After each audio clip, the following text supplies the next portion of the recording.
For me, I'm going to go through a year in the life so you understand how I come to stand in front of you as a treating cancer doctor. I'm also going to talk a little bit about being brave, being bold, and tenacious, because this all started with one of you. One of your advocates from last year at this conference came to me and approached me, and she built this. So I think it speaks to the power of one. We're going to talk a lot about that. So I'd like to start by addressing my why. So these folks on this screen are very dear to me. The woman is my mom. This is me sitting on her lap at Camp Lejeune, North Carolina as a Marine baby in 1972. We apparently have some babies out there. I'm glad to see the slide. We had a little slide mishap at the last place. We had the wrong deck loaded for the first show today, and the crowd was fantastic, but I spent 20 minutes teaching them how to change out a garbage disposal. You guys are going to get the real talk. So mom got sick with breast cancer at the age of 38 and already had advanced disease, and we lost her shortly after that. Obviously that's very formative for a young pre-med student. I actually had my own cancer experience about 2 years ago. On October 17, 2017, I was diagnosed with a melanoma kidney cancer. And obviously the irony was not lost on me as a person who spent my entire life trying to treat cancer patients. Now I was on the other side of it.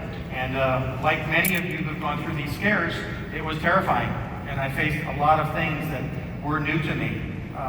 Dread was the word I used for the sweats that hit me at 3 o'clock in the morning, where I just had to reach out and touch my wife's arm. Anxiety and insomnia and just fear. And those are some of the things that we're hoping to address with this partnership, to see if we can use some of your products, studied rigorously and scientifically. Thank you, Russ, for bringing those things to the forefront. Try and see, can we make the quality of life better together for the cancer patients in my care? That's a worthy goal, right? So what Russ is talking about as we embark on this relationship with clinical trials conducted with the appropriate scientific rigor, can we prove with real scientific evidence that these things are as good as you all are convinced that they are? Russ is really, really working hard to do this. I'm going to try and help do my part. I think it would be great to give you guys those tools and be able to speak scientifically about the things that you're already seeing in your own daily practice, in your own private businesses. This is the next step, right? So you understand where we start. Physicians don't start out diametrically opposed to these things. We have a contract with you as our patient to say, we're going to do evidence-based medicine. We're going to keep as closely to clinical trial evidence as we can, so that if I say 1,300 women went on a Revidex for their breast cancer and 55% of them were cured, and they were just like you, that you should have the same results. And if we can come up with those same things to reduce some of these burdens on my cancer patients and improve their quality of life, everyone wins. And Russ will be right, there will be oils in every home. So a brief introduction to why it's me and why I'm here. So I work in Ground Zero, in those red spots in the greater Cincinnati area. We have a large healthcare system. I run the cancer programs here with my operations partner, and we are in the center of the blight of cancer. That hotspot persists in the tri-state area of Ohio, Indiana, Kentucky. We have a very, very poor health literacy rate where I live. We have a lot of people that don't get the appropriate screening. We have a ton of smokers, and they smoke early, and they smoke often. We have a lot of alcohol. We have a lot of people that choose not to exercise. And all these things that you guys might imagine in a relatively healthy room impact your health. And so as we start to work on things like social determinants of health with partners like doTERRA, we're hoping to bend this curve and change that map so that we don't see ourselves on the front of the USA Today in a couple of years. This is embarrassing to me as a clinician. It's devastating to me as a patient that the state in which I practice is the worst in the country for cancer, and we're going to change that together. So I needed help. Enter doTERRA. So my friendly neighborhood advocate, Nicole Chase, is sitting here. I think she's a platinum member. Approached me. She sent this text actually August 20th, 1 year ago, about this month. And I didn't know at the time this was a big deal to her. Nicole and I were friends. I treated her for her own cancer, and she's done very well, thank God. She's a wonderful person and a dear friend. She thought that I was on her chicken list, which apparently is something people you're afraid to call. I didn't know such a thing existed. Where I live, that's our rapid DoorDash dial for buffalo chicken wings. And she sent me this text that said, hey, I'd like to share some of what I'm doing today with you. And would there be room for this in this new $130 million cancer center that you're building in my backyard? And I was glad that I responded yes, and I don't know why I did at that point. Yes, I do. Nicole is a force of nature. You cannot say no to Nicole Chase. And then this relationship blossomed into something I don't think either one of us really understood at the time. So she came to our first meeting really, really ready to educate me. And I needed some education apparently, because this was my first diffuser. How many of you use this as your diffuser? It's just me, isn't it? Shoot. So I've been pouring lavender oils on my black plastic fan in my office for years. And it worked great. I mean, I don't know if you know this, but fans blow, and it smelled good. But apparently that's not great to be pouring oil on plastics and have BPAs, and I'm learning. So I got an introduction from my wellness advocate to teach me about the science that she had discovered. She did a lot of homework before she came into my office, and she came really prepared and opened my eyes to some of the promise of these things. As we know in oncology, 85% of us in journal articles that publish this are uncomfortable talking about complementary medicine or alternative medicines. We're not trained in this at all, you guys. It's not that we're opposed to it, we really just don't know the science yet. And some areas there's a huge gap. But 60% of our patients are using them. And so we have to learn this stuff. We have to study. We have to be able to keep up with this.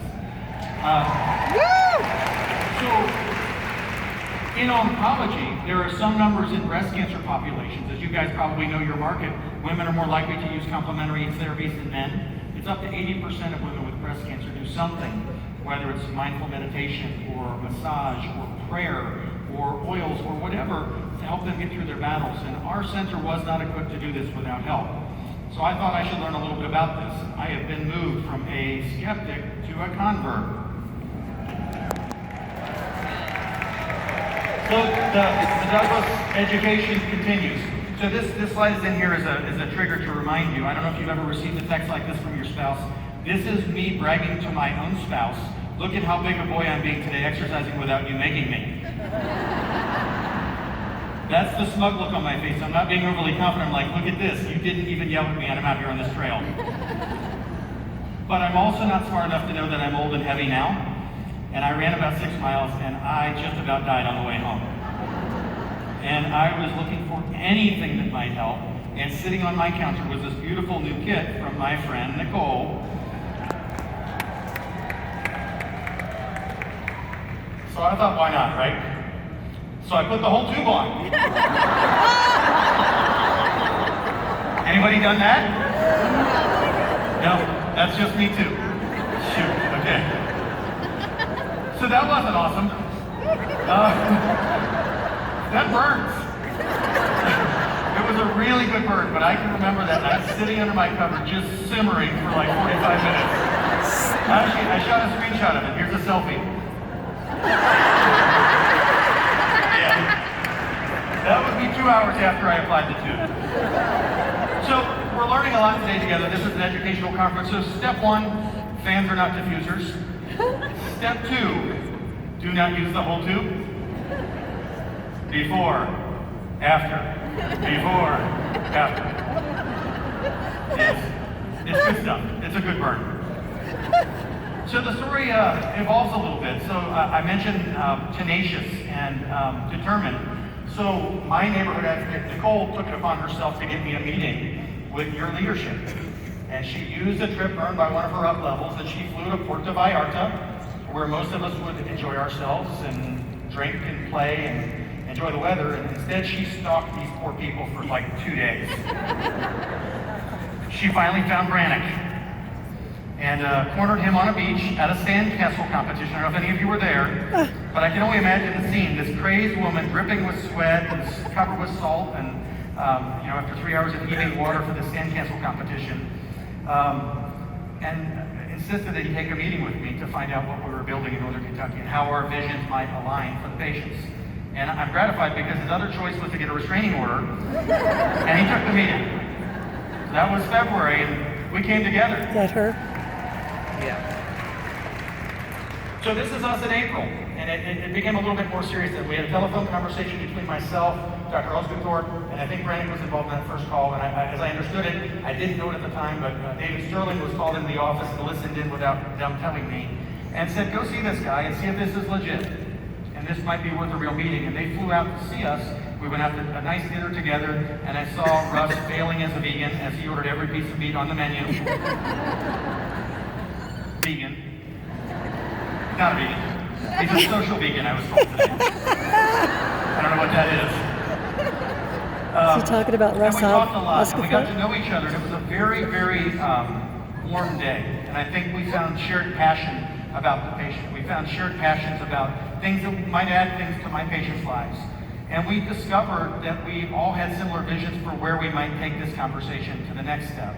And what you all have expertise in is you have a lot of experience with these products that I don't have. And talking to them, I understood that there was a shared emphasis with Dr. Osgothorpe coming aboard that we needed to do real science, and we wanted to be a part of that. We have a lot of clinical trials at St. Elizabeth, and we believe in studying things with good scientific rigor. And so it moved on to the next level of what would this look like. And I'm happy to say that we moved on to something that has now become a formal 10-year partnership. Who knew?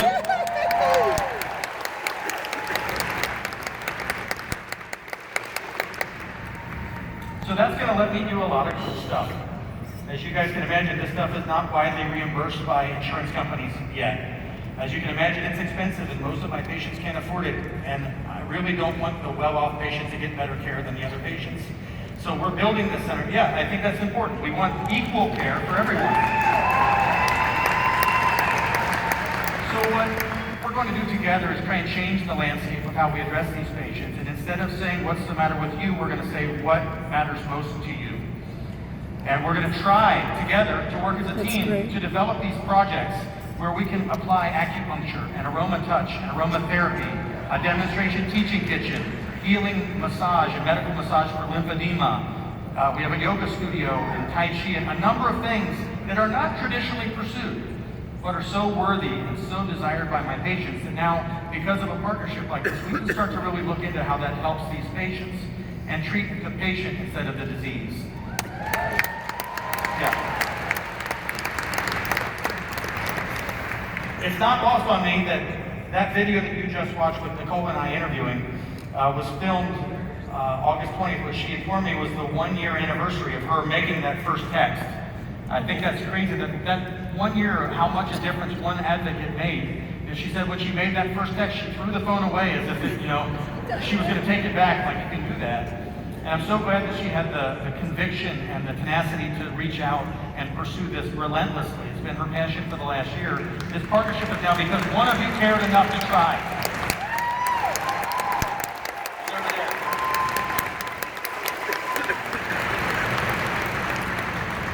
So because of all this, we're honored to be partnering with doTERRA to provide integrative oncology in our new cancer center. That first floor is going to be beautiful. It will be named for doTERRA. Everyone who walks by will have the opportunity to have aroma touch and aromatherapy exclusively with doTERRA oils, sharing our mission together. That's great. And I hope, over time, educating the practitioners that these things are useful adjuncts and they can really help improve patients' quality of life. I think from a personal standpoint, it's important for me because I had anxiety, I had insomnia, I had terror, I had dread. I think some of these things may help that. I'm looking forward to studying that with you guys. Here. So we're going to open the fall of 2020, and there will be a bunch of announcements. I will share some social media stuff so you guys can follow our journey, and I think doTERRA is going to help us do some of that. There will be some formal announcements at a national level about the size of this partnership, but I can only thank your leadership for having the vision and the trust to share the resources that doTERRA has earned with the patients of my community.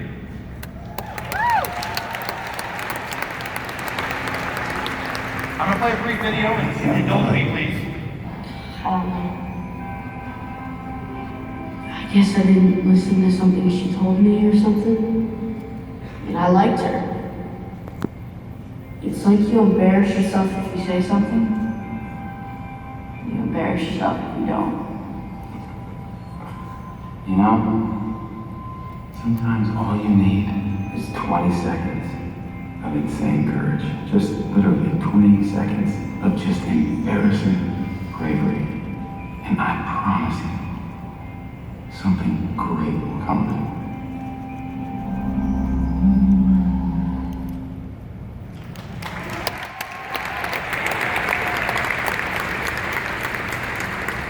So as I wrap up here, I've got 4 seconds left. I'm on schedule, which is very rare for me. I would encourage you guys to listen to our story and understand that one of the 30,000 plus people in this room can do the exact same thing in your own community. And it doesn't have to be this partnership. It could be volunteering in a pet shelter. It can be making a difference for the homeless in your community. It can be something that you feel passionately about. That 20 seconds of courage that Nicole showed changed the world. There's 30,000 of you here. I'd love to see what happens next year.